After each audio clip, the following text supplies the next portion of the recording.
तभी दोनों की नजर श्यामा पर पड़ती है। अरे ताई जी आइए ना, आइए। वो उनके पैर छूती है और फिर चाय बनाकर लाती है। श्यामा अकड़कर कहती है, अरे नहीं नहीं, मैं चाय वाय नहीं पीती, बस हंसने की आवाज आ रही थी तो सोचा बता दूं कि टीवी की आवाज धीमी कर लो। अरे टीवी वो देखो दीदी, धूल खा रहा है, वक्त ही नहीं मिलता देखने का। बहू के साथ वक्त कैसे बीत जाता है, इसकी बातें और किस्से कहानी किसी सीरियल से कम नहीं होते। श्यामा को खुशहाल रमा को देखकर जलन होती है। हाँ हाँ, मैं तो तंग आ जाती हूँ इतनी सारी बातें करके, मुझे तो सुकून पसंद है। ये कहकर श्यामा चली जाती है। अगले दिन रमा अपनी बहू के साथ घर से जा रही होती है कि तभी दरवाजे में श्यामा उन्हें टोकती है। अरे कहाँ जा रही हो दोनों? अरे देखिए ना दीदी, इसे शॉपिंग करने जाना था। मैंने कहा अकेली चली जा, तो कहने लगी मम्मी जी आप घर में अकेले बोर हो जाओगे ना, आप भी चलो हमारे साथ। अरे अब इस उम्र में तू कहाँ घूमेगी? अब देखते हैं दीदी, जहाँ ये लड़की घुमा दे। अब मेरी बहू भी कल गई थी कार चलाकर। हाँ।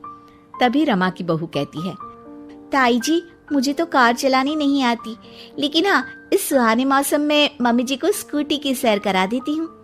श्यामा का मुंह बंद हो जाता है। वो अपने कमरे में चली जाती है जहाँ उसकी बहू बैठकर अकेली टीवी देख रही होती है।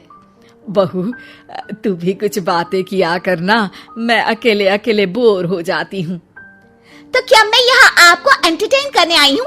देखिए मम्मी जी, मैं तो सिर्फ ये कहना चाहती हूँ कि ये टीवी मेरे पापा ने दी थी, तो ये टीवी कल तक मेरे कमरे में लग जानी चाहिए, समझिए आप। ये बोलकर वो वहां से चली जाती है। श्यामा सोच लेती है कि वो अब ये सारी बातें अपने बेटे को बताएगी। शाम को उसका बेटा जब घर आता है, अरे देख बेटा, तेरी बीवी सारा दिन अपने कमरे में रहती है, न बात करती है न चित। मैं बूढ़ी सारा दिन भूत की तरह अकेली घूमती रहती हूँ घर में।